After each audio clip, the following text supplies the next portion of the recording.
Tahun baru selalu datang dengan ekspektasi yang aneh. Kalender berganti, tapi hidup nggak langsung rapi.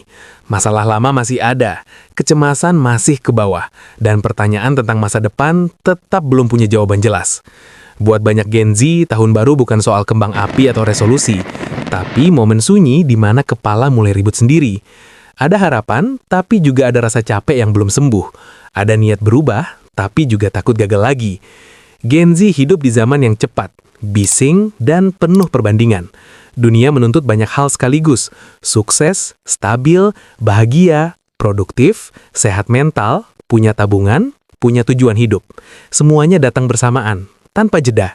Maka wajar kalau banyak yang masuk tahun baru bukan dengan semangat, tapi dengan rasa, gue harus ngapain sekarang? 7 hal ini bukan janji manis, bukan resolusi kosong, tapi pegangan realistis buat Gen Z yang pengen jadi sedikit lebih baik tanpa harus memaksa diri jadi versi sempurna. Banyak Gen Z kelelahan bukan karena kurang usaha, tapi karena hidup tanpa arah yang jelas. Bangun pagi, menjalani hari, tapi nggak tahu sebenarnya sedang menuju kemana. Wishlist sering dianggap remeh, seolah cuma daftar keinginan kekanak-kanakan. Padahal secara psikologis, wishlist itu penting karena memberi otak satu hal yang sangat ia butuhkan, arah.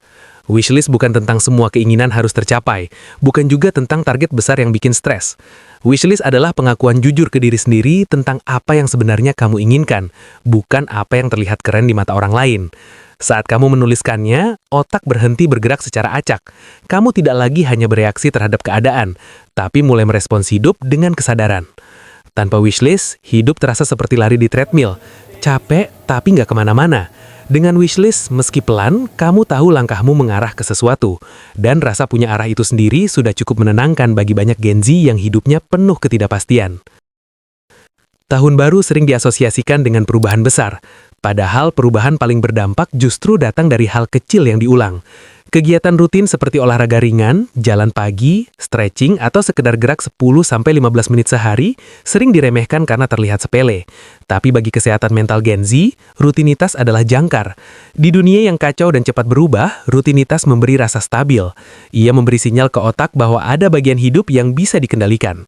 Olahraga bukan cuma soal tubuh ideal atau performa fisik, tapi soal mengajari diri sendiri untuk hadir di tubuh, bukan cuma di kepala. Banyak Gen Z kelelahan karena hidup terlalu lama di pikiran sendiri.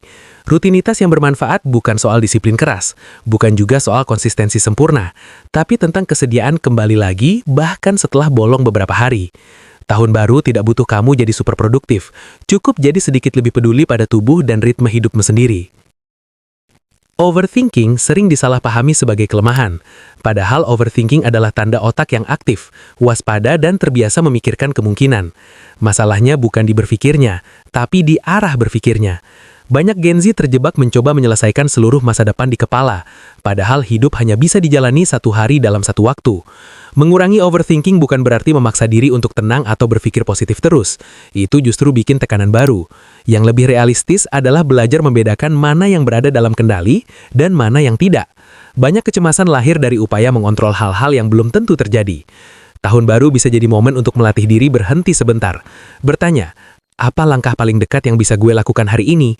Bukan 5 tahun ke depan, bukan hidup ideal versi orang lain, tapi langkah kecil yang nyata. Overthinking sering melemah bukan karena pikiran terlalu banyak, tapi karena tindakan terlalu sedikit. Uang memang bukan segalanya, tapi ketiadaan rasa aman finansial adalah sumber kecemasan yang nyata. Banyak Gen Z hidup dengan rasa takut yang tidak selalu bisa dijelaskan. Takut gagal, takut tertinggal, takut masa depan suram. Salah satu cara paling konkret untuk mengurangi ketakutan itu adalah mulai membangun kebiasaan finansial yang sehat. Menabung dan investasi bukan soal cepat kaya, bukan juga soal nominal besar. Secara psikologis, menabung adalah bentuk self-respect. Itu sinyal ke diri sendiri bahwa kamu peduli dengan masa depanmu, meski belum tahu masa depan itu akan seperti apa. Investasi, sekecil apapun, memberi rasa bahwa kamu tidak sepenuhnya pasrah kepada keadaan. Bagi Gen Z, masa depan terasa menakutkan karena terlalu banyak hal di luar kendali. Kebiasaan finansial yang baik tidak menyelesaikan semua masalah, tapi ia memberi satu rasa penting. Gue lagi berusaha jaga diri gue sendiri, dan rasa itu di tengah dunia yang tidak pasti, sangat berharga. Salah satu luka terbesar Gen Z datang dari perbandingan yang tidak adil. Media sosial membuat hidup orang lain terlihat rapi, cepat, dan berhasil, sementara hidup sendiri terasa berantakan dan tertinggal. Padahal yang dibandingkan adalah kehidupan penuh milikmu dengan potongan terbaik hidup orang lain. Perbandingan membuat tahun baru terasa seperti lomba. Siapa yang naik level, siapa yang sukses, siapa yang menang. Padahal hidup bukan kompetisi dengan garis finish yang sama. Setiap orang membawa latar belakang, luka, dan waktu yang berbeda. Membandingkan hidup hanya membuatmu lupa melihat progres diri sendiri.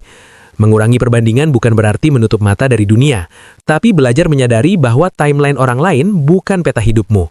Tahun baru bisa jadi momen untuk lebih sering bertanya, gue berkembang nggak dibanding diri gue tahun lalu, bukan dibanding orang lain. Karena satu-satunya perbandingan yang adil adalah dengan versi dirimu sendiri. Gen Z hidup di era glorifikasi sibuk. Capek dianggap normal, burnout dianggap harga sukses. Banyak yang merasa bersalah saat istirahat, seolah berhenti sebentar berarti malas. Padahal energi mental adalah sumber daya terbatas. Kalau habis, seproduktif apapun kamu, hasilnya tetap kosong. Menjaga energi mental bukan berarti menghindari tanggung jawab, tapi mengenali batas. Belajar berhenti sebelum tubuh dan pikiran memaksa berhenti. Istirahat bukan hadiah, tapi kebutuhan biologis dan psikologis. Tahun baru tidak seharusnya jadi momen memeras diri lebih keras, tapi momen belajar bertahan lebih lama. Gen Z yang bertahan di masa depan bukan yang paling sibuk, tapi yang paling sadar kapan harus melambat. Karena hidup bukan sprint, ia maraton panjang, dan tidak ada gunanya berlari kencang di awal lalu kehabisan energi di tengah. Ini mungkin poin paling sulit, tapi paling penting. Banyak Gen Z hidup dengan pola menunda. Nanti bahagia kalau sudah sukses. Nanti tenang kalau sudah mapan. Nanti menikmati hidup kalau semuanya beres. Masalahnya hidup tidak menunggu kamu siap. Hidup terjadi sekarang, di tengah ketidaksempurnaan. Menikmati hidup bukan berarti berhenti mengejar mimpi, tapi mengizinkan diri bernapas di tengah proses. Kebahagiaan kecil bukan musuh ambisi, ia justru bahan bakar agar kamu tidak hancur di perjalanan. Tahun baru tidak menjanjikan hidup yang langsung beres, tapi memberi kesempatan untuk berhenti menunda rasa cukup. Karena jika kamu terus menunggu versi ideal dirimu sendiri untuk hidup, kamu akan melewatkan banyak momen yang sebenarnya layak dinikmati. Menjadi lebih baik di tahun baru bukan soal berubah drastis, bukan soal resolusi besar atau janji ke siapapun, tapi soal menjadi sedikit lebih sadar, sedikit lebih jujur, dan sedikit lebih ramah ke diri sendiri. Dunia akan tetap keras, masa depan tetap tidak pasti, tapi Gen Z yang bisa bertahan adalah mereka yang belajar berjalan pelan tanpa kehilangan arah. Kalau tahun ini kamu tidak ingin menjadi sempurna, itu bukan kegagalan. Mungkin itu tanda kamu mulai waras. Dan di dunia yang semakin bising, kewarasan adalah bentuk keberanian yang jarang dihargai, tapi sangat dibutuhkan.